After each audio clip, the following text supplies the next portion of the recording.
الحمد لله رب العالمين والصلاة والسلام على سيد الأنبياء والمرسلين وعلى آله وأصحابه أجمعين أما بعد فقد قال الله تبارك وتعالى في كلامه المجيد والفرقان الحميد أعوذ بالله من الشيطان الرجيم بسم الله الرحمن الرحيم إذا جاء نصر الله والفتح ورأيت الناس يدخلون في دين الله أفواجا فسبح بحمد ربك واستغفره إنه كان توابا صدق اللہ العظیم۔ 20 رمضان مکمل ہو چکے ہیں اور آج یہ 21ویں شب ہے۔ رات کے تقریباً 12:15 بجے ہیں۔ ہم اور آپ یہاں اپنی اس مسجد رحمانی مسجد میں جمع ہیں شب بیداری کے لیے، اللہ کو راضی کرنے کے لیے، عبادت کرنے کے لیے۔ آج کی جو رات ہے یہ رات رمضان کے اخیر عشرے کی طاق راتوں میں سے پہلی رات ہے، اور اللہ کے نبی صلی اللہ علیہ وسلم نے شب قدر کے بارے میں یہ ارشاد فرمایا ہے کہ شب قدر کو رمضان کے اخیر عشرے کی طاق راتوں میں تلاش کرو۔ شب قدر کو رمضان کے اخیر عشرے کی طاق راتوں میں تلاش کرو۔ تو طاق راتوں میں سے پہلی رات ہے۔ اللہ تبارک و تعالیٰ کا یہ ہم پر کرم ہے کہ اللہ تعالیٰ نے ہمیں آج کی یہ رات مرحمت فرمائی اور ہمیں توفیق دی کہ ہم اس رات میں کچھ عبادت کر سکیں۔ اور دیکھیے، بیان کرنا مقصد نہیں ہے، صرف یہ مقصد ہے کہ کچھ دیر دین کی قیمتی اور عمدہ باتیں ہو جائیں تاکہ اس سے کچھ جذبہ بیدار ہو، اور اس کے بعد اپنی اپنی عبادتوں میں مصروف ہو جائیں گے۔ تو آج 20 رمضان کی نسبت پر میں فتح مکہ، جو اللہ کے نبی صلی اللہ علیہ وسلم نے مکے کو فتح کیا تھا سن 8 ہجری میں، تو 20 رمضان کا دن تھا۔ 10 جنوری 630 عیسوی 20 رمضان المبارک 8 ہجری کا دن تھا کہ اللہ کے نبی صلی اللہ علیہ وسلم 10,000 صحابہ کے ساتھ مکۃ المکرمہ میں داخل ہوتے ہیں، اور آپ علیہ الصلوۃ والسلام نے مکے کو فتح کیا۔ یہ وہی مکہ ہے کہ جس مکہ سے نبی علیہ الصلوۃ والسلام کو اور صحابہ کو نکالا گیا تھا۔ مکۃ المکرمہ آپ علیہ الصلوۃ والسلام کا جائے پیدائش ہے۔ آپ علیہ الصلوۃ والسلام مکۃ المکرمہ میں پیدا ہوئے، اور 53 سال کی عمر تک نبی علیہ الصلوۃ والسلام مکۃ المکرمہ میں رہے۔ اور یہ بات آپ خوب سمجھ سکتے ہیں کہ جہاں انسان پیدا ہوتا ہے اس جگہ سے انسان کو فطری لگاؤ ہوتا ہے، قلبی لگاؤ ہوتا ہے، دلی محبت ہوتی ہے، اور کوئی بھی انسان نہیں چاہتا ہے کہ میں اپنے اس وطن کو، اپنی اس جگہ کو چھوڑوں جہاں میری پیدائش ہوئی ہے۔ نبی علیہ الصلوۃ والسلام کو خانہ کعبہ سے اور مکۃ المکرمہ سے خصوصی لگاؤ تھا۔ ایک لگاؤ تو اس بنیاد پر کہ آبائی وطن ہے، اللہ کے نبی کا پورا خاندان مکۃ المکرمہ کا رہنے والا تھا، اور آپ کی پیدائش مکہ میں ہوئی ہے۔ دوسری لگاؤ کی جو وجہ تھی وہ یہ تھی کہ وہاں اللہ کا گھر ہے، خانہ کعبہ ہے، جو صدیوں سے، جب سے کائنات وجود میں آئی ہے، دنیا کی سب سے پہلی مسجد خانہ کعبہ ہے۔ خانہ کعبہ ایک مسجد ہے، تو دنیا کی سب سے پہلی مسجد خانہ کعبہ ہے، اور خانہ کعبہ اللہ کا گھر ہے، تو اس لیے بھی نبی علیہ الصلوۃ والسلام کو لگاؤ تھا۔ نبی علیہ الصلوۃ والسلام 40 سال کی عمر میں نبی علیہ الصلوۃ والسلام نے نبوت کا دعویٰ کیا اور آپ علیہ الصلوۃ والسلام کے سر پر نبوت کا تاج رکھا گیا اور نبی علیہ الصلوۃ والسلام نے اپنی نبوت کا اعلان کیا. دھیرے دھیرے لوگ اسلام میں داخل ہونے شروع ہو گئے. اب جو مکے کے جو سرداران تھے، مکے کے جو رؤسا تھے، ان کو اس بات سے تکلیف ہونی شروع ہو گئی کہ بھئی دھیرے دھیرے لوگ اسلام میں داخل ہو رہے ہیں اور ہمارے جو باپ داداؤں کا دین وہ لوگ چھوڑ رہے ہیں، اور دھیرے دھیرے ہماری سرداری، ہماری چودراہٹ ختم ہو رہی ہے، اور جو نبی کے پاس جاتا ہے، نبی کا کلمہ پڑھتا ہے، وہ ان کا غلام اور ان کا اسیر ہو جاتا ہے. وہ اپنے ماں باپ کو، اپنے خاندان کو بھول جاتا ہے، صرف نبی کی محبت اور خدا کی محبت اس کے دل میں بیٹھ جاتی ہے. تو انہوں نے طرح طرح سے مسلمانوں کو اذیتیں پہنچائی، تکلیف پہنچائی اور خوب ستایا مسلمانوں کو، اور ظلم و ستم کی انتہا کو انہوں نے پار کر دیا، تمام حدوں کو پار کر دیا. یعنی اگر آپ ظلم و ستم کی اس داستان کو سنیں گے تو آپ کا کلیجہ منہ کو آ جائے گا. حضرت بلال حبشی رضی اللہ تعالی، صحابی رسول ہیں، غلام ہیں. عرب کی وہ چلچلاتی دھوپ، عرب کا وہ صحرا، عرب کا وہ گرم ماحول، اور عرب کی وہ مطلب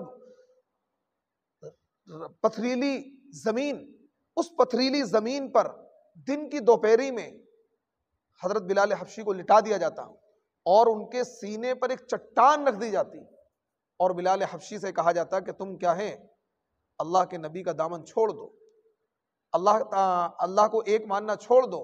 تو بلال حبشی اپنی زبان سے کہتے احد احد احد، اللہ ایک ہے، اللہ ایک ہے، میں نبی کے دامن کو نہیں چھوڑ سکتا. اسی طریقے سے حضرت سمیہ رضی اللہ تعالی عنہ، ان کو ان کے دونوں پیروں میں رسی باندھی گئی اور ان رسیوں کو اونٹ کے حوالے کیا گیا، اور دونوں الگ الگ سمتوں میں اونٹ کو چلنے کا حکم دے دیا گیا، یعنی بیچ سے ان کو پھاڑ دیا گیا. حضرت زنیرہ اور حضرت لبینہ کو اتنا مارا گیا، ان کی چمڑی ادھیڑ دی گئی. خود اللہ کے نبی صلی اللہ علیہ وسلم پر وہ لوگ تشدد کرتے تھے کہ آپ علیہ الصلوۃ والسلام کے راستے میں کانٹے بچھاتے تھے، اور اسی طریقے سے جب آپ علیہ الصلوۃ والسلام نماز پڑھتے تھے تو آپ کے اوپر اونٹ کی اوجھڑی رکھ دیتے تھے، کبھی آپ کے گلے میں چادر کا پھندا بنا کر ڈال دیتے تھے، اور اس طریقے سے نبی علیہ الصلوۃ والسلام کو ستاتے اور پریشان کرتے. حضرت ابو بکر رضی اللہ تعالیٰ عنہ نے جب ایمان قبول کیا ہے اور اپنے اسلام کا اعلان کیا ہے تو ان کو بہت مارا اور بہت ان پر تشدد کیا گیا. تو اس طریقے سے مکے میں مسلمانوں پر ظلم و ستم کے پہاڑ توڑے گئے. آخر کار جب مسلمان بہت زیادہ مجبور ہو گئے تو اللہ تعالیٰ کی طرف سے بھی حکم ہوا، اور یہ حکم بھی ہے کہ اگر کسی ایسے شہر میں آپ رہتے ہیں کہ جہاں رہ کر اسلام پر عمل کرنا مشکل ہو تو پھر اس شہر کو، اس گاؤں کو، اس ملک کو چھوڑ دیا جائے، تاکہ آپ ایسی جگہ چلے جائیں، دارالاسلام میں چلے جائیں یا دارالامن میں چلے جائیں جہاں امن کے ساتھ آپ اپنے مذہب پر عمل کر سکیں. تو نبی پہلی ہجرت حبشہ کی جانب ہوئی.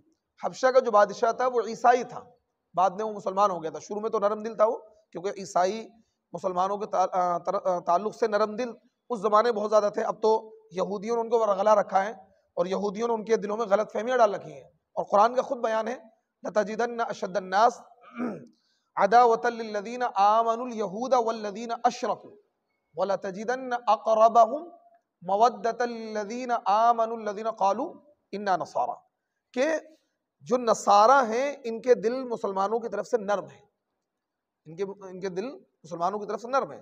تو جو نجاشی تھا حبشہ کا بادشاہ، وہاں لوگوں نے ہجرت کری، کچھ لوگ وہاں جا کر بس گئے، وہاں بھی مکے کے لوگوں نے پیچھا نہیں چھوڑا، وہاں بھی ان کے پیچھے گئے. خیر میں اس موضوع پر گفتگو نہیں کروں گا، بتانا چاہ رہا ہوں کہ اتنا تشدد ہوا، اتنا ان پر ظلم ہوا کہ وہ لوگ اپنے ملک کو چھوڑنے پر مجبور ہو گئے. تو پہلی ہجرت حبشہ کی جانب ہوئی اور چند صحابہ حبشہ کی جانب چلے گئے. جو دوسری ہجرت ہوئی ہے وہ مکۃ المکرمہ سے مدینے کی جانب. خود نبی علیہ الصلوۃ والسلام راتوں رات مکۃ المکرمہ کو چھوڑ کر بھاگے ہیں، اور پورے قتل کی مکے کے لوگوں نے پلاننگ کر لی تھی، لیکن نبی علیہ الصلوۃ والسلام رات میں حضرت علی کو اپنے بستر پر لٹا کر امانتیں رکھوا کر نبی علیہ الصلوۃ والسلام وہاں سے چلے گئے. کافی دور تک نبی علیہ الصلوۃ والسلام کا پیچھا کیا گیا، لیکن حضرت ابو بکر ان کے ساتھ میں تھے. آپ غار ثور میں جا کر چھپے، 3 دن تک غار میں چھپے رہے. آخر کار نبی علیہ الصلوۃ والسلام مدینے پہنچ جاتے ہیں۔ تو یہ واقعہ اصل میں نے اس لیے بیان کیا تاکہ آپ کو پس منظر سمجھ میں آ جائے کہ کتنا تشدد، کتنا ظلم نبی کے ساتھ اور نبی کے چاہنے والوں کے ساتھ، نبی کے ماننے والوں کے ساتھ کیا گیا تھا کہ وہ مجبور ہو کر انہوں نے مکۃ المکرمہ کو چھوڑا اور مدینے میں جا کر پناہ لی۔ مدینے میں پناہ لینے کے بعد دھیرے دھیرے وہاں کے حالات بہتر ہوئے۔ نبی علیہ الصلوۃ والسلام نے وہاں ایک ریاست کی بنیاد ڈالی، کیونکہ اب تک اسلام مغلوب تھا، اور وہاں جا کر نبی علیہ الصلوۃ والسلام نے وہاں کے جو یہودی تھے ان سے معاہدہ کیا، ان سے دفاعی معاہدہ کیا کہ اگر کل کو کوئی حملہ کرے گا ہمارے اوپر تو تم ہمارا ساتھ دو گے، اور تمہارے اوپر کوئی حملہ کرے گا تو ہم تمہارا ساتھ دیں گے۔ اس طریقے سے وہاں نبی علیہ الصلوۃ والسلام نے دفاعی معاہدہ کیا۔ مدینے میں آپ جا کر آباد ہو گئے، اور اس کے بعد دھیرے دھیرے غزوہ بدر ہوا، غزوہ احد ہوا، تو یہ ساری جنگیں ہوئیں۔ غزوہ بدر میں مسلمانوں کو کامیابی ملی، اور غزوہ احد میں مسلمانوں کو بہت زیادہ نقصان ہوا، 70 صحابہ شہید ہوئے۔ فتح مکہ کا معاملہ کس طریقے سے مکہ فتح ہوا؟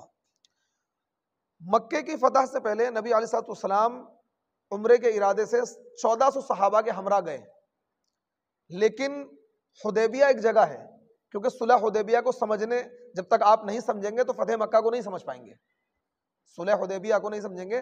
نبی علیہ الصلوۃ والسلام اپنے 1400 صحابہ کے ساتھ مدینے سے جاتے ہیں مکے کی جانب، اور آپ کا نہ تو جنگ کا ارادہ تھا، صرف آپ کا ارادہ تھا ہم خانہ کعبہ جائیں گے، عمرہ کر کے واپس آ جائیں گے۔ لیکن مکے سے 1 میل دوری پر، 1 میل پہلے ہی آپ علیہ الصلوۃ والسلام نے پڑاؤ ڈالا، وہاں ٹھہرے۔ حدیبیہ ایک جگہ ہے، اس کا نام ہے، وہاں جا کر آپ نے قیام کیا، تو کفار مکہ نے مکے میں انٹری نہیں دی، انٹر نہیں ہونے دیا، کہا کہ نہیں آپ لوگ کیا ہیں، عمرہ نہیں کر سکتے خانہ کعبہ میں، اور مکے میں داخل نہیں ہو سکتے۔ تو نبی علیہ الصلوۃ والسلام کیونکہ جنگ کے ارادے سے نہیں گئے تھے، نہ جنگ کا کوئی ارادہ تھا، نہ ہتھیاروں سے لیس تھے، تو خیر وہاں پر ایک معاہدہ ہوا، کفار اور مسلمانوں کے درمیان ایک معاہدہ ہوا۔ کیا معاہدہ ہوا؟ معاہدہ یہ ہوا کہ ہم آپس میں 10 سال تک کوئی جنگ نہیں کریں گے، آپس میں 10 سال تک، کیونکہ اس سے پہلے کافی جنگیں ہو چکی تھیں، غزوہ بدر ہو چکا تھا، غزوہ احد ہو چکا تھا، ہم آپس میں کوئی جنگ نہیں کریں گے۔ اور معاہدہ بھی صحابہ نے دب کر کیا، نبی علیہ الصلوۃ والسلام نے دب کر کیا، اور اس معاہدے کا فائدہ بھی ہوا۔ ایک تو یہ ہوا کہ ہم آپس میں 10 سال تک کوئی جنگ نہیں کریں گے، دوسرا اس بات پر معاہدہ ہوا کہ اگر ہمارا کوئی بندہ مسلمانوں یعنی کفار میں سے کوئی بندہ کہاں پہنچ جاتا ہے، مسلمان ہو کر مدینے پہنچ جاتا ہے، اور وہ بندہ اپنے ولی کی مرضی کے بغیر گیا ہے، جیسے اس کے باپ موجود ہیں، باپ کی مرضی کے بغیر مسلمان ہو کر چلا گیا، تو آپ کو وہ بندہ واپس کرنا ہوگا، آپ کو وہ بندہ ہمارا واپس کرنا ہوگا۔ اور تمہارا کوئی بندہ اگر ہمارے پاس آ جاتا ہے تو ہم اسے واپس نہیں کریں گے۔ دیکھ کتنا دب کر، یعنی ہمارا کوئی بندہ اگر آپ کے پاس جائے گا مسلمان بن کر تو آپ ہمیں اسے واپس کریں گے کہ بھائی جاؤ، اور اگر تمہارا کوئی بندہ ہمارے پاس آ جاتا ہے تو ہم اسے واپس نہیں کریں گے۔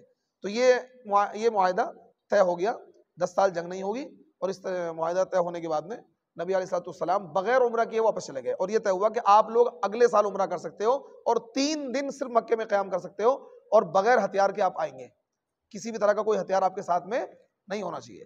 خیر نبی علیہ الصلوۃ والسلام، حالانکہ بعض صحابہ اس معاہدے پر راضی نہیں تھے، حضرت عمر وغیرہ کو بہت غصہ تھا کہ ہم کیوں، اگر یہ ہمیں نہیں گھسنے دیں گے ہم زبردستی گھسیں گے مکے میں اور مقابلہ کریں گے، جہاد کر کے عمرہ کرنے جائیں گے، خانہ کعبہ ان کا تھوڑی ہے، وہ تو سب کا ہے۔ لیکن خیر نبی علیہ الصلوۃ والسلام نے صحابہ کو سمجھا، نہیں معاہدہ کر لیا، نبی علیہ الصلوۃ والسلام واپس چلے گئے۔ واپس جانے کے بعد اس کو بولتے ہیں صلح حدیبیہ۔ تو اب ایک چیز اور بھی سمجھیے یہاں پر، جب کسی 2 فریق کے درمیان معاہدہ ہوتا ہے، تو دیکھیے بات یہ چل رہی تھی کہ نبی علیہ الصلوۃ والسلام واپس چلے گئے اور آپ نے عمرہ نہیں کیا، اور یہ طے ہوا کہ آپ لوگ اگلے سال آ کر عمرہ کر سکتے ہیں، بغیر ہتھیار کے آئیں گے، 3 دن سے زیادہ مکے میں نہیں ٹھہریں گے۔ خیر نبی علیہ الصلوۃ والسلام اگلے سال گئے اور آپ نے عمرے کی قضا کری۔ اسی درمیان قریش مکہ نے معاہدہ توڑ دیا۔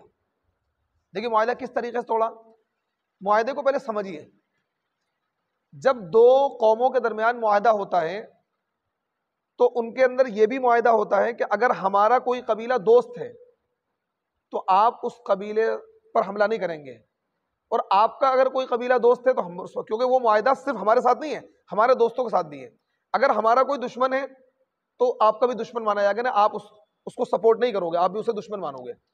اچھا یہ بھی معاہدے میں تھا کہ آپ آزاد ہو، آپ جس سے چاہو اپنا معاہدہ کر لو۔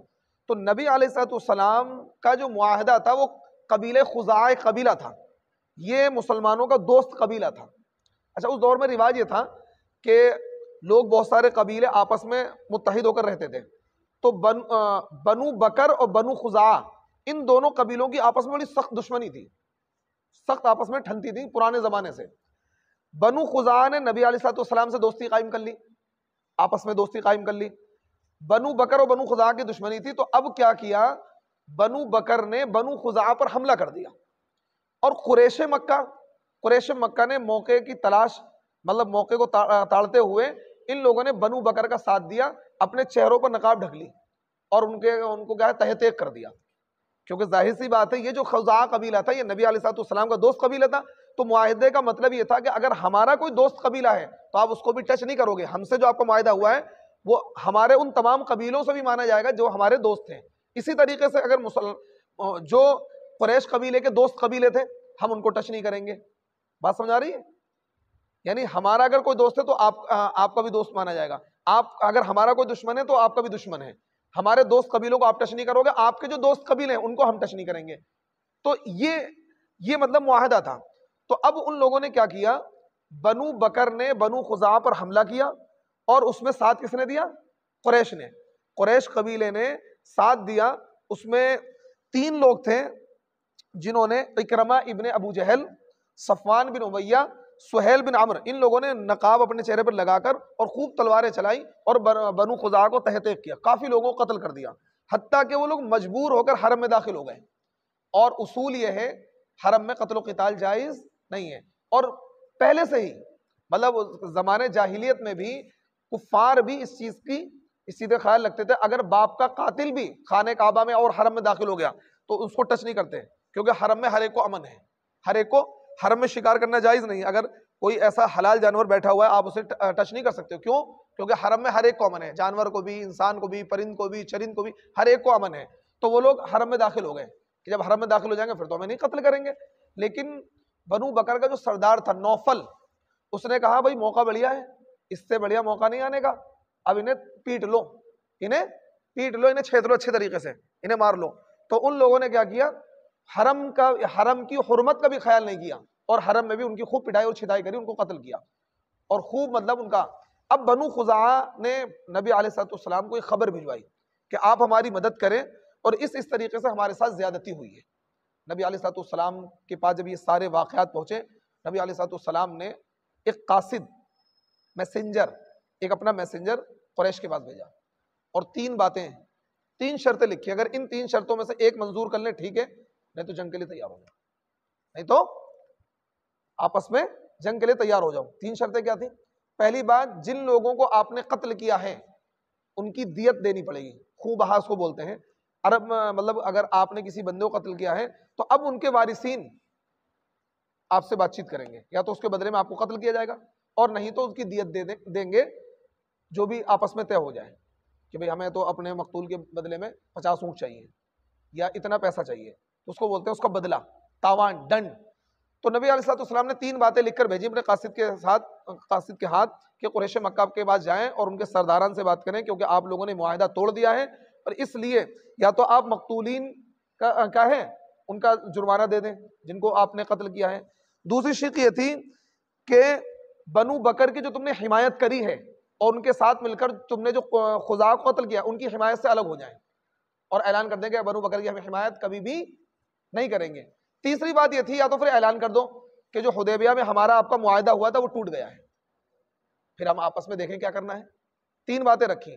تو جب وہ نبی علیہ الصلوۃ والسلام کا جو قاصد تھا وہاں پہنچا تو ان لوگوں نے اس کو پڑھنے کے بعد میں کہا بھائی ہمیں تو تیسری شرط منظور ہے، ہمیں تو تیسری شرط منظور ہے۔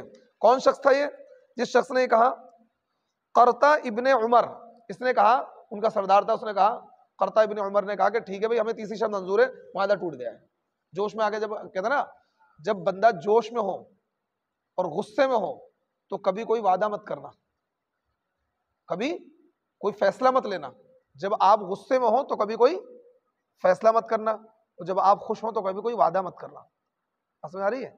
جب بندہ خوش ہوتا ہے نا تو آسمان و زمین کے قلابے میں رہتا، میں تیرے لیے یہ کر دوں گا، میں تیرے لیے وہ کر دوں گا، اور میں یہ توڑ لاؤں گا، وہ توڑ لاؤں گا، 7 سمندر پار چلے جاؤں گا. جب بندہ خوش ہوتا ہے بڑے لمبے چوڑے وعدے کر لیتا ہے، اور جب غصے میں ہوتا ہے اللہ کی قسم تجھ سے زندگی بھر نہیں بولوں گا، تیرا میرا بالکل رشتہ ختم ہے، یہ ہوتا ہے.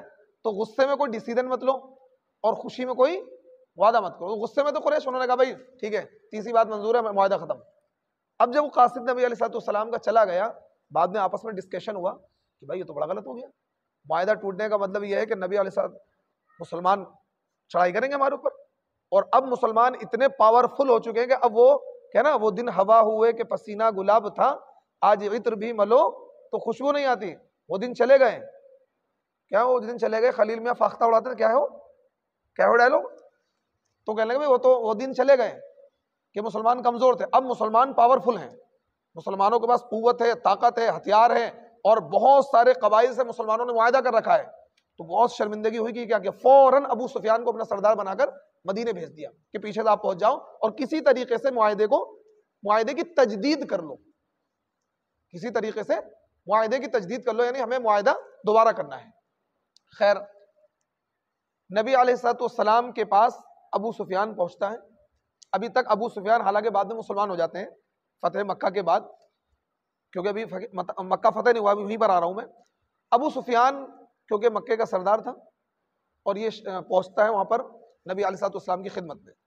نبی علیہ السلام کی خدمت پہنچ کر اپنی بات کہ جی ہم چاہتے ہیں معاہدہ دوبارہ ہو جائے. کیا ہے؟ ری معاہدہ ہو جائے، ری کانٹریکٹ بولا ہے انگلش میں، ری کانٹریکٹ ہو جائے. لیکن نبی علیہ السلام نے کوئی جواب نہیں دیا. اب وہ اپنی بیٹی کے پاس گیا. ان کی جو بیٹی تھی ام حبیبہ، وہ مسلمان ہو چکی تھی، اللہ کے نبی کے نکاح میں آ چکی تھی، بہت پہلے ہی مسلمان ہو گئی تھی. تو اپنی بیٹی کے پاس گئے تو بیٹی نے بستر اٹھا دیا کہ زمین پہ بیٹھو، یہ نبی کا بستر ہے، پاک ہے. انما المشرکون نجس، مشرکین ناپاک ہے، آپ میرے نبی کے بستر میں نہیں بیٹھ سکتے. تو اس نے ابو سفیان نے سوال کیا بیٹی میں اس لائق نہیں ہوں یا یہ بستر اس لائق نہیں ہے؟ تو بیٹی نے کہا کہ آپ اس لائق نہیں ہو کہ اس بستر میں بیٹھیں، کیونکہ آپ مشرک ہیں اور آپ ناپاک ہیں، اور یہ میرے نبی کا بستر، آپ اس پہ نہیں بیٹھ سکتے. خیر بیٹی سے بھی کوئی خاطر خواہ جواب نہیں ملا. حضرت علی کے پاس، حضرت ابو بکر کے پاس، حضرت عمر کے پاس، حتیٰ کہ حضرت فاطمہ کے پاس ابو سفیان گیا اور یہ کہا کہ کسی طریقے سے آپ نبی سے سفارش کر دیں اور ہمارے ری کانٹریکٹ کروا دیں، دوبارہ معاہدہ کروا دیں. تو حضرت فاطمہ نے کہا عورتوں کے معاملات نہیں، ہم اس میں دخل نہیں دیں گے.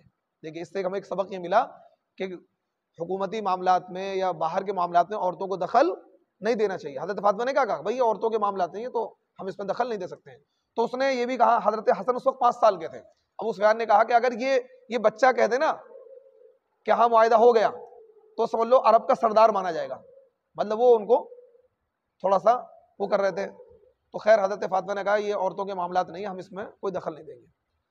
حضرت علی رضی اللہ تعالی عنہ نے تھوڑا سا نرمی سی برتی، مطلب کوئی ہلکا پھلکا اشارہ سا دیا. تو اس نے ابو سفیان نے مسجد میں کھڑے ہو کر اعلان کر دیا کہ بھائی معاہدے کی تجدید ہو گئی ہے. اپنے ایک طرف ہی میاں مٹھو خود ہی کہتا نا ہاں بھائی ٹھیک ہے، آج سے ہماری تمہاری دوستی ہے.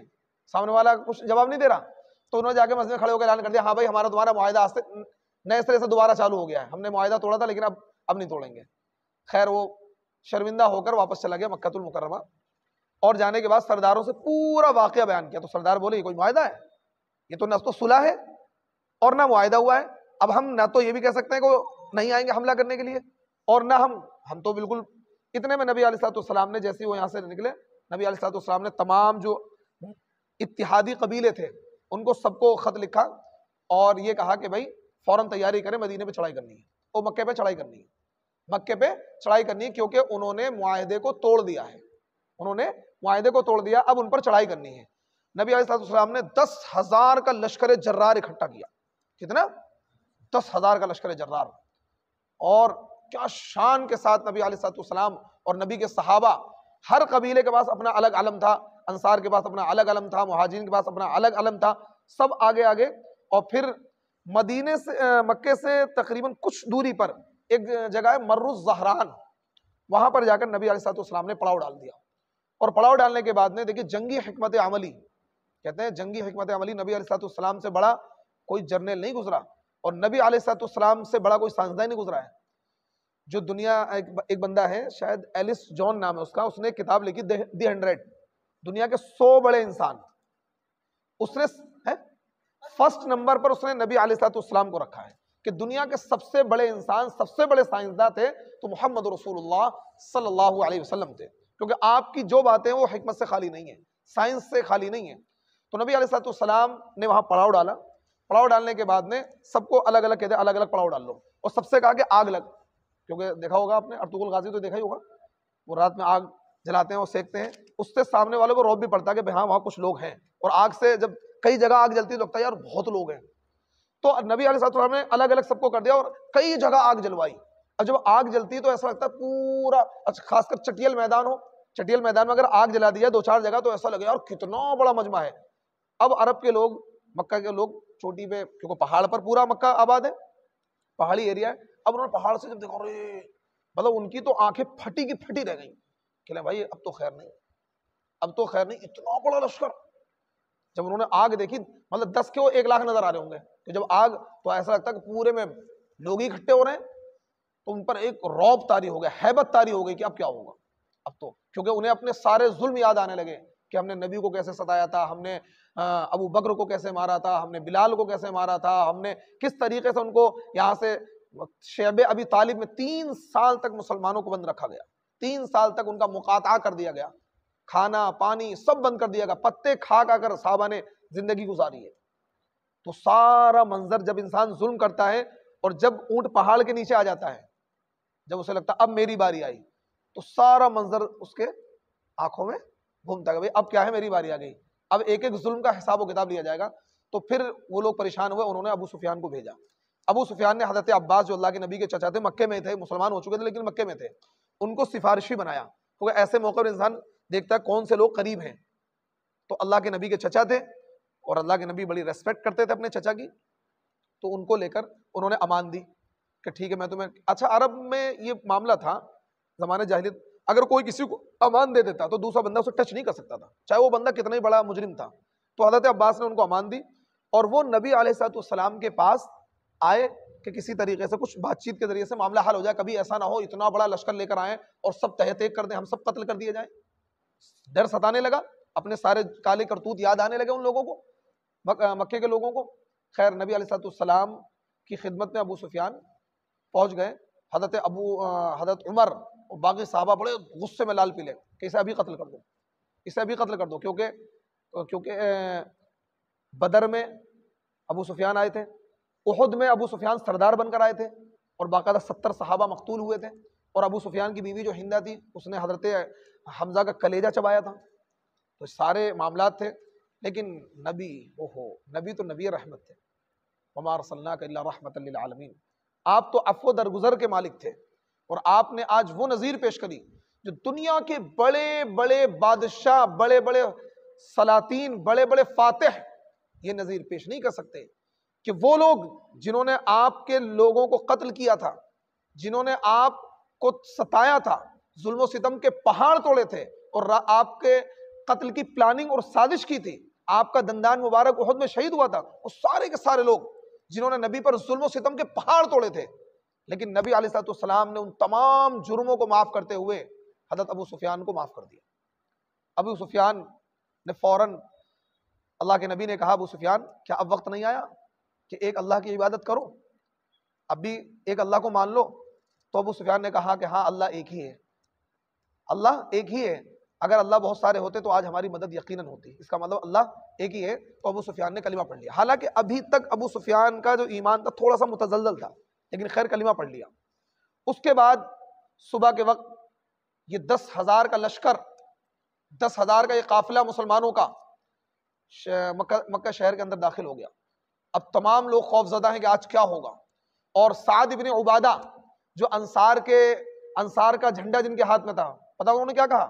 الیوم یوم الملحمہ، آج تو کاٹنے کا دن ہے، ہم کاٹیں گے تمہیں، آج تو جنگ کا دن ہے، آج ہم تمہیں کاٹیں گے، چھیتیں گے تمہیں، جس طریقے سے تم نے ہمیں چھیتا ہے، ہمیں کاٹا ہے، آج انتقام کا دن ہے۔ تو ابو سفیان گھبرا گئے۔ ابو سفیان نے نبی علیہ الصلوۃ والسلام سے کہا دیکھو سعد بن عبادہ کیا کہہ رہے ہیں، کہہ رہے ہیں آج تو جنگ کا دن ہے، آج تو انتقام کا دن ہے، آج ہم تم سے انتقام لیں گے۔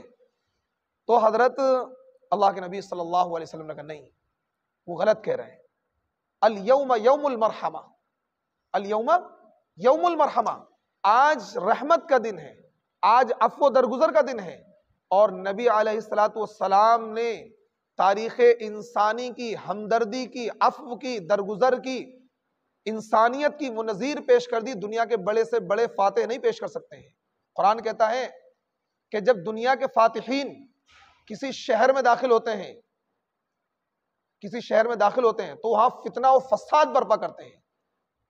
جتنے بھی آپ سلاطین کی تاریخ پڑھ لیں، ہلاکو خان، چنگیز خان اور جتنے بھی لوگ تھے تاتاری، جب بھی کہیں فتح کر کے کسی شہر میں داخل ہوئے تو پورے شہر کو تہہ تیگ کر دیا، پورے شہر کو لوٹ لیا، پورے شہر کے معزز لوگوں کو ذلیل اور رسوا کر دیا۔ وَجَعَلُوا أَعِزَّةَ أَهْلِهَا أَذِلَّةً۔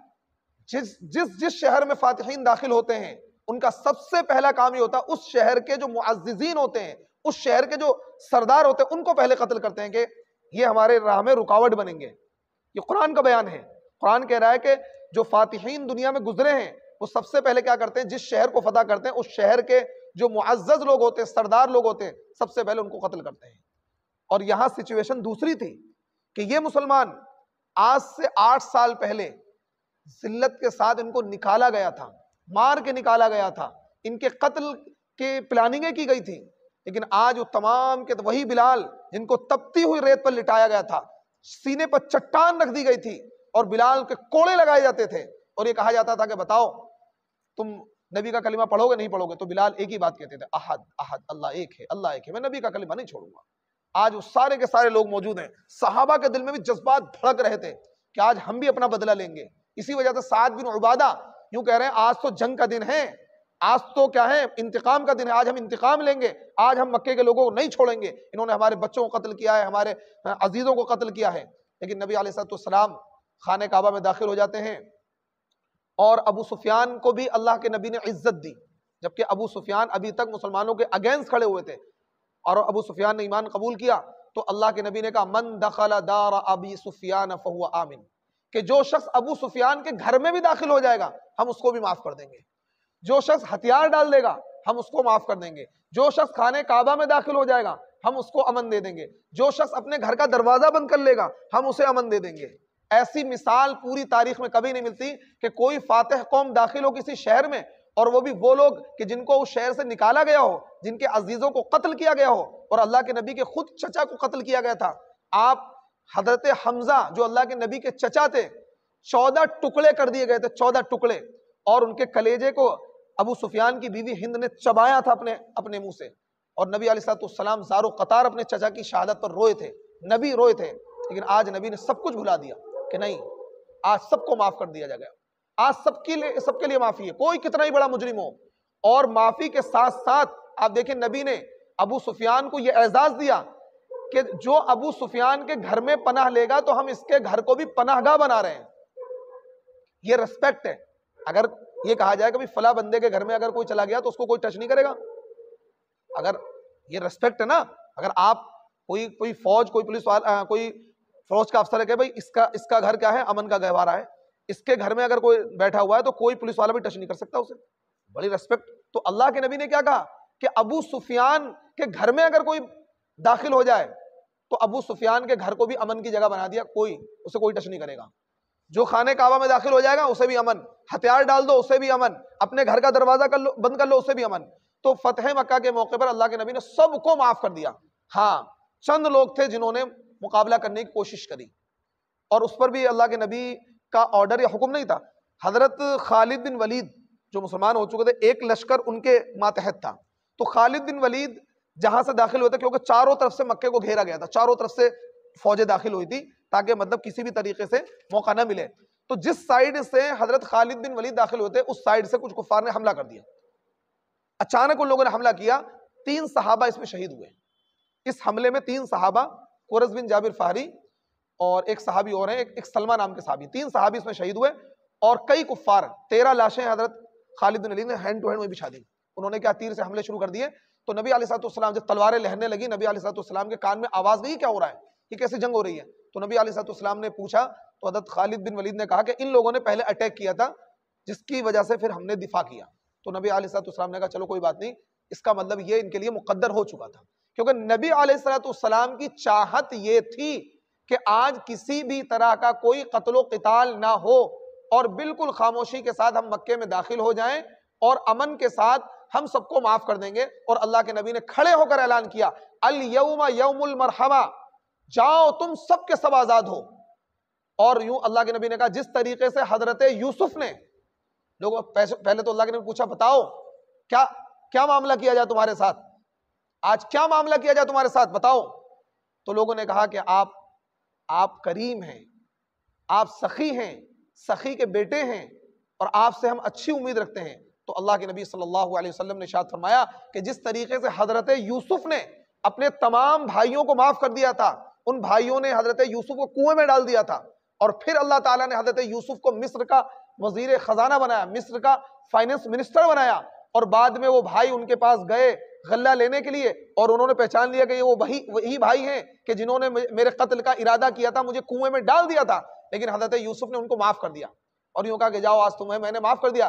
تو اللہ کے نبی نے مکے کے لوگوں سے کہا کہ جس طریقے سے حضرت یوسف نے اپنے بھائیوں کو معاف کر دیا تھا، آج میں بھی سنت یوسفی پر عمل کرتے ہوئے میں نے تم تمام لوگوں کو معاف کر دیا، تمام کے تمام لوگوں کو معاف کر دیا۔ تو خوش ہو گئے اور یوں کہا کہ ہمیں آپ سے یہی امید تھی، ہمیں آپ سے یہی امید تھی۔ اس طریقے سے نبی علیہ السلام نے ان تمام لوگوں کو معاف کر دیا۔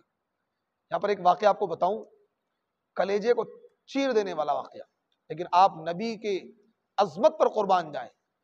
عثمان شیبی ایک شخص ہے، کیا نام ہے؟ عثمان شیبی۔ یہ شخص وہ ہے جس کے پاس خانہ کعبہ کے گیٹ کی چابی ہوتی تھی۔ کیا ہوتی تھی؟ خانہ کعبہ کے گیٹ کی چابی۔ نبی علیہ السلام جب ہجرت کے لیے جانے لگے، مطلب آپ مکے کو چھوڑنے لگے، تو بار بار خانہ کعبہ کو مڑ مڑ کر دیکھ رہے تھے، حسرت بری نگاہ سے کہ خانہ کعبہ میں تجھ سے جدا ہو رہا ہوں۔ اپنے وطن کو آپ تصور کریں ذرا، اگر آپ کو اپنا وطن چھوڑنا پڑ رہا ہو، مجبوراً چھوڑنا پڑ رہا ہو، ایک تو خوشی بخوشی چھوڑیں تو آپ کے دل میں کتنی کسک ہوگی، اور پھر خانہ کعبہ۔ نبی علیہ السلام نے عثمان شیبی سے ایک ریکویسٹ کری تھی، اے عثمان شیبی مجھے خانہ کعبہ میں 2 رکعت پڑھنے دو، مجھے خانہ کعبہ میں جاتے وقت 2 رکعت پڑھنے دو۔ عثمان شیبی نے منع کر دینا، میں نماز نہیں پڑھنے دوں گا۔ نبی علیہ السلام نے کہا عثمان ایک وقت ایسا آئے گا تو یہاں پر کھڑا ہوگا، میں یہاں پر کھڑا ہوں، ایک وقت ایسا آئے گا تو ہم سے لجاجت کرے گا، اس وقت دیکھنا کیا معاملہ ہوگا۔ آج وہ وقت آ چکا تھا، اللہ کے نبی نے کہا جب سب معاملہ حل ہو گیا کہ جاؤ عثمان شیبی کو بلا کر لاؤ۔ اب وہ کپ کپا رہا ہے، ڈر رہا ہے کہ آج کیا ہوگا، آج تو میرے ساتھ کیا ہے، مجھے قتل کر دیا جائے گا، کیونکہ میں نے 2 رکعت نماز کے لیے موقع نہیں دیا تھا کہ 2 رکعت نماز پڑھنے دوں۔ عثمان شیبی تھرا رہا ہے، کپ کپا رہا ہے، اور یہ کہا، اللہ کے نبی نے پوچھا ہاں بھائی عثمان شیبی چابی کہاں ہے؟ خانہ کعبہ کی چابی لی، خانہ کعبہ کھولا گیا، اللہ کے نبی نے نماز پڑھی، اور بعد میں عثمان شیبی کو چابی دے دی۔ بولے آج سے یہ چابی میں تمہیں دے رہا ہوں، اور قیامت تک یہ چابی تمہارے خاندان میں رہے گی۔ یہ میرا نبی علیہ السلام نے عثمان شیبی کو، وہ تیرا اخلاق تھا کہ تو نے مجھے خانہ کعبہ میں نماز نہیں پڑھنے دی تھی، لیکن میں تجھے یہ اعزاز دے رہا ہوں کہ خانہ کعبہ کی چابی تیرے پاس رہے گی، اور مرنے کے بعد تیرے بیٹوں کے بعد وہ قیامت تک تیرے خاندان میں رہے گی۔ تو آج بھی اللہ کے نبی کے اس فرمان پر عمل ہو رہا ہے، بادشاہت کسی کے پاس بھی رہے، خانہ کعبہ کی چابی عثمان شیبی کے خاندان میں رہتی ہے۔ کہاں رہتی ہے؟ عثمان شیبی کے خاندان میں رہتی ہے۔ کیوں؟ نبی علیہ السلام کا حکم تھا، فرمان تھا، اور نبی علیہ السلام کی زبان سے نکلا ہوا کلمہ سچا ہے، اور اس قیامت تک اس میں کوئی تبدیلی نہیں ہو سکتی ہے۔ تو عثمان شیبی نبی کے ان اخلاق کو دیکھ کر مسلمان ہو گئے۔ تعجب اور حیرت میں ہے کہ میں نے کتنا بڑا ظلم کیا، اور اللہ کے نبی نے کتنا بڑا اعزاز دیا، اتنا بڑا اعزاز کہ قیامت تک وہ چابی عثمان شیبی کے خاندان میں رہے گی، اور آج بھی عثمان شیبی کے خاندان میں ہے۔ اس طرح کے واقعہ آپ کو سناتا ہوں میں، بڑا دلچسپ واقعہ ہے۔ دیکھیں واقعہ کیا ہے، دارالعلوم دیوبند کے ایک محتمم گزرے ہیں مولانا رفیع الدین، امام مہدی کو لے کر بہت زیادہ فکر مند رہتے تھے۔ وہ جب امام مہدی کی علامات پڑھتے تھے، بس ان کا یہ تھا بس امام مہدی ظاہر ہو جاؤ، میں بھی امام مہدی کے لشکر کا حصہ بن جاؤں۔ جیسا کہ حضرت ابو ہریرہ رضی اللہ تعالیٰ عنہ کے سامنے جب اللہ کے نبی نے غزوہ ہند کا تذکرہ کیا کہ ایسے ایسے غزوہ ہند ہوگا، وہ غزوہ ہند میں جو لوگ شریک ہوں گے غزوہ بدر کے غازیوں کے برابر ان کو ثواب ملے گا، تو حضرت ابو ہریرہ نے یہ کہا کہ اللہ کے نبی آپ دعا کر دیں میرے لیے تاکہ میں بھی اس میں شریک ہو جاؤں، میں بھی اس میں شریک ہو جاؤں۔ تو اللہ کے نبی نے کہا ابھی دور ہے، ابھی دور ہے، ابھی دور ہے۔ اللہ کے نبی نے مسکرا کر کہا، تو یہ تڑپ ہوا کرتی تھی صحابہ کی کہ کوئی بھی خیر کا کام چھوٹے نہ، تو کیونکہ اللہ کے نبی نے یہ بھی ارشاد فرمایا کہ جب امام مہدی ظاہر ہو جائیں تو تم ان کے لشکر کا حصہ بن جانا۔ اگر برف کی سلیوں پر تمہیں گھٹنوں کے بل گھسٹ کر جانا پڑے جب بھی تم امام مہدی کے لشکر کا حصہ بن جانا. کیا کہا؟ اگر برف کی سلیوں پر گھٹنوں کے بل گھسل کر بھی جانا پڑے تو پھر بھی تم امام مہدی کے لشکر کا حصہ بن جانا. یہ اللہ کے نبی کا حکم ہے. تو حضرت مولانا رفیع الدین صاحب دارالعلوم دیوبند کے محتمم ہیں، گزرے ہیں. انہوں نے امام مہدی کی تلاش میں خانہ کعبہ کا سفر کیا، حج پہ گئے. جب وہاں امام مہدی، کیونکہ امام مہدی کا ظہور کا وقت آیا نہیں تھا، تو انہوں نے ایک خط لکھا اور ایک حمایل شریف اور ایک تلوار. انہوں نے عثمان شیبی کے خاندان کو تلاش کیا اور یہ ان کے پاس رکھوایا اور یہ کہا کہ میں امانت دے رہا ہوں، اور جب امام مہدی ظاہر ہو جائیں، کیونکہ اللہ کے نبی نے کہا تھا کہ خانہ کعبہ کی چابی عثمان شیبی کے خاندان میں رہے گی قیامت تک، تو اس سے پتہ لگا تمہارا خاندان قیامت تک باقی رہے گا، کیونکہ اللہ کے نبی کی زبان ہے. تو اس لیے یہ خط میرا امام مہدی کو دے دینا اور یہ حمایل شریف اور یہ تلوار امام مہدی کو دے دینا تاکہ وہ مجاہدین کے کام میں آ جائے، تاکہ اس جنگ کا ثواب مجھے بھی مل جائے، اور اگر میرے سامنے ظاہر ہوگا تو میں ان کے لشکر کا حصہ بنوں گا. دیکھیے سوچ دیکھیے آپ، انہوں نے وہ تلوار دے دی اور وہ عثمان شیبی کے خاندان میں آج بھی رکھی ہوئی ہے. وہ خط بھی رکھا ہوا ہے، جب مرنے والا تو وہ اپنے دوسرے بندے کو منتقل کر دیتا ہے چابی کی طرح کہ یہ امانت ہے کہ امام مہدی کو تلوار آپ کو دینی ہے. آپ سمجھ رہے ہیں؟ عثمان شیبی کا خاندان قیامت تک باقی رہے گا. اب لگا لیجیے کتنی اہمیت ہے اس چیز کی کہ امام مہدی اگر ظاہر ہوں گے تو ان کے لشکر کا ہمیں حصہ بننا ہے. اللہ تعالی ہم سب کو ان کے لشکر کا حصہ بنائے. تو فتح مکہ جو ہے وہ 20 رمضان المبارک کو ہوا تھا، اور آج کیا ہے؟ آج 20 رمضان المبارک ہے. اسی کی نسبت سے میں نے فتح مکہ پر مختصر سی روشنی ڈالی ہے، اختصار کے ساتھ آپ کو بتایا فتح مکہ کس طریقے سے ہوا اور کیا حالات پیش آئے، کہ کس طریقے سے ان لوگوں نے معاہدے کو توڑا اور کس طریقے سے نبی علیہ الصلوۃ والسلام نے مکہ کو فتح کیا. 15 دن مکہ فتح کرنے کے بعد 15 دن نبی علیہ الصلوۃ والسلام نے یہاں پر قیام کیا، کیونکہ مدینے کے لوگوں سے اللہ کے نبی نے وعدہ کر لیا تھا. جب آپ مدینے گئے تھے تو مدینے کے لوگوں نے آپ سے وعدہ لیا تھا کہ اللہ کے نبی آپ ہمیں چھوڑ کر کبھی بھی نہیں جائیں گے، کبھی ایسا نہ ہو کل کو پاور میں آپ آ جائیں اور مکہ فتح ہو جائے تو آپ مکے میں دوبارہ اپنا سکونت اختیار کر لیں. تو اللہ کے نبی نے زبان دی تھی نہیں، اب میں مرتے دم تک مدینے میں ہی رہوں گا. تو اللہ کے نبی نے 15 دن وہاں قیام کیا، 15 دن رکے، اور پھر نبی علیہ الصلوۃ والسلام مکۃ المکرمہ سے مدینہ پہنچ گئے، اور وہاں کا جو سسٹم تھا، نظام تھا، کس کے ہاتھ میں دے گئے؟ معاذ ابن جبل کے ہاتھ میں، کہ یہاں کا نظام آپ سنبھالو اور لوگوں کو اسلام کی دعوت دو، لوگوں کو اسلام کے احکام بتاؤ. اور نبی علیہ الصلوۃ والسلام وہاں چلے گئے. اور پھر کیونکہ مکہ کا فتح ہونا تھا، یہ سمجھ لو نبی علیہ الصلوۃ والسلام کی نبوت کی تکمیل بھی تھی، کیونکہ اذا جاء نصر اللہ والفتح ورأیت الناس يدخلون فی دین اللہ افواجا، کہ جب مکہ فتح ہو جائے گا تم دیکھو گے لوگ جوک در جوک، فوج کی فوج اسلام میں داخل ہوں گی. تو جب یہ صورت نازل ہوئی تو حضرت ابو بکر رونے لگے. صحابہ نے پوچھا آپ کیوں رو رہے ہیں؟ کیونکہ ابو بکر کو نبی علیہ الصلوۃ والسلام سے بہت زیادہ محبت، بہت زیادہ عقیدت تھی. اسی وجہ سے نبی علیہ الصلوۃ والسلام نے کیا کہا کہ میرے اوپر جن لوگوں نے جو بھی احسان کیا ہے ان تمام لوگوں کے احسانوں کا بدلہ میں نے دنیا میں چکا دیا، لیکن ابو بکر کے اتنے احسان ہیں کہ ان کے احسانوں کا بدلہ میں نہیں چکا پایا ہوں، اللہ تعالیٰ میری طرف سے ابو بکر کے احسانوں کا بدلہ آخرت میں دیں گے. جب یہ صورت نازل ہوئی تو ابو بکر رونے لگے. لوگوں نے پوچھا کیوں رو رہے ہیں؟ بولے اس میں نبی علیہ الصلوۃ والسلام کی وفات کی خبر دی گئی ہے. کیا دی گئی ہے؟ کہ اب نبی علیہ الصلوۃ والسلام ہمارے درمیان نہیں رہیں گے، جلدی آپ کا وقت آ چکا ہے، آپ کا بلاوا اللہ کی طرف سے آ چکا ہے. کیوں؟ فسبح بحمد ربک، کہ جب مکہ فتح ہو جائے تو آپ دیکھیں گے پورے قبیلے کے قبیلے، گاؤں کے گاؤں، قریہ کے قریہ، شہر، پورے خاندان کے خاندان اسلام میں داخل ہو جائیں گے، پورے جزیرے عرب پہ اسلام کا پرچم لہرا دیا جائے گا. تو اب آپ کا کام فسبح بحمد ربک واستغفر، آپ اپنے رب کی حمد بیان کیجئے، اللہ تعالیٰ سے استغفار کیجئے، اور وہ کیا ہے؟ معاف کرنے والا ہے، توبہ کو قبول کرنے والا ہے. تو اب نبی علیہ الصلوۃ والسلام کو حکم دیا آپ کا کام مکمل ہو چکا ہے، جس کام کے لیے ہم نے بھیجا تھا. اب آپ کیا ہیں؟ دار فانی سے دار بقا کی جانب آپ کا وقت آ چکا ہے، آپ کچھ کریں گے. تو حضرت ابو بکر رونے لگے کہ اس میں نبی علیہ الصلوۃ والسلام کی وفات کی خبر دی گئی ہے کہ اب آپ ہم سے رخصت ہو جائیں گے. 8 ہجری کو 20 رمضان میں مکہ فتح ہوا ہے، اور 11 ہجری یعنی 2 سال کے بعد، 2.25 سال کے بعد اللہ کے نبی صلی اللہ علیہ وسلم دنیا سے رخصت ہو جاتے ہیں.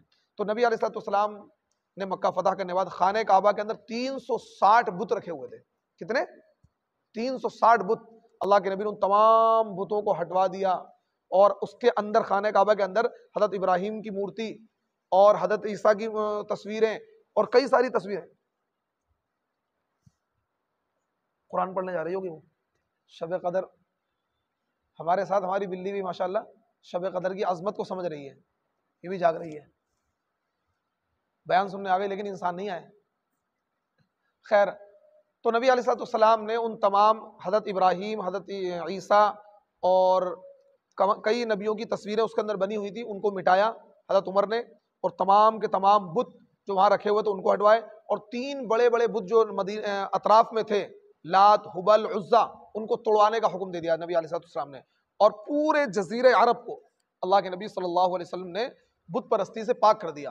اور دھیرے دھیرے جیسے ہی مکہ فتح ہوا، لیکن جب کسی قوم کو غلبہ نصیب ہوتا ہے، یہاں پر دیکھیے جب تک مکہ فتح نہیں ہوا تو لوگ اکا دکا اسلام میں داخل ہو رہے تھے، اور جیسے ہی مکہ فتح ہوا پورے کے پورے گاؤں، پورے کے پورے قبیلے، کیونکہ وہ لوگ ویٹ اینڈ واچ کی استھتی میں تھے.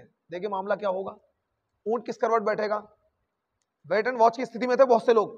وہ دیکھ رہے تھے کہ یار کبھی ایسا نہ ہو مسلمان غالب آ جائیں. کچھ لوگ ایسا سوچتے ہیں اگر مسلمان مغلوب ہو گئے تو پھر ہمارا کیا ہوگا. تو جیسے انہوں نے دیکھا مسلمان غالب ہو گئے، اب سیدھے سیدھے کیا ہے، اسی وجہ سے جو لوگ فتح مکہ سے پہلے مسلمان ہوئے ہیں ان کا وہ مقام ہے، جو فتح مکہ کے بعد جو لوگ مسلمان ہوئے ان کا وہ مقام نہیں ہے. قیامت کی صبح تک ان کا وہ مقام ہو ہی نہیں سکتا، کیونکہ انہوں نے ساری کامیابی دیکھنے کے بعد اب وہ آئے ہیں نا. تو اس لیے فتح مکہ سے پہلے جو لوگ مسلمان ہوئے ان کا مقام بہت بڑا ہے، کیونکہ اسلام کا وہ دور تھا جو پریشانی کا دور تھا، جو دقتوں کا دور تھا، جو الجھنوں کا دور تھا، اور جفا کشی کا دور تھا، اور بہت سارے حالات کا دور تھا. اس وقت نبی علیہ السلام کا ان لوگوں نے ساتھ نہیں چھوڑا اور ڈٹے رہے. اور اب تو فتح کا دور تھا، لوگوں نے دیکھا اب تو اسلام کو ترقی ہو گئی، اسلام کو غلبہ ہو گیا. دھیرے کے دھیرے لوگ اسلام میں آنے شروع ہو گئے، پورے پورے قبیلے آتے، کلمہ پڑھتے اور ایمان میں داخل ہو جائے، پورا پورا گاؤں آتا، پورے کے پورے قصبے آتے اور آتے اسلام میں داخل ہو گئے. اور دھیرے دھیرے پورے جزیرے عرب میں اسلام پھیل گیا، اور 11 ہجری میں نبی علیہ السلام دنیا سے رخصت ہو گئے. تو دیکھیے یہ فتح مکہ تھا 20 رمضان سن 8 ہجری، 10 جنوری 630 عیسوی کو مکہ فتح ہوا تھا. اس کے تعلق سے میں نے آپ کو معلومات فراہم کی اور تاریخی باتیں آپ کو بتائیں. یہ تاریخ ہمیں یاد رکھنی چاہیے، اور آج ہمیں ساری ڈیٹ یاد رہتی ہیں کہ ویلنٹائن ڈے کب ہے، اپریل فول کب ہے، تو ہمیں یہ ساری تاریخیں یاد رہنی چاہیے. کل 21 رمضان ہے، حضرت علی کا یوم شہادت ہے. 21 رمضان المبارک کو حضرت علی شہید ہوئے تھے. کل انشاءاللہ حضرت علی کے فضائل، ان کے مناقب، ان کے کارنامے اور ان کی شہادت پر انشاءاللہ بیان ہوگا. اللہ رب العزت ہمیں عمل کی توفیق عطا فرمائے. وآخر دعوانا ان الحمدللہ رب العالمین.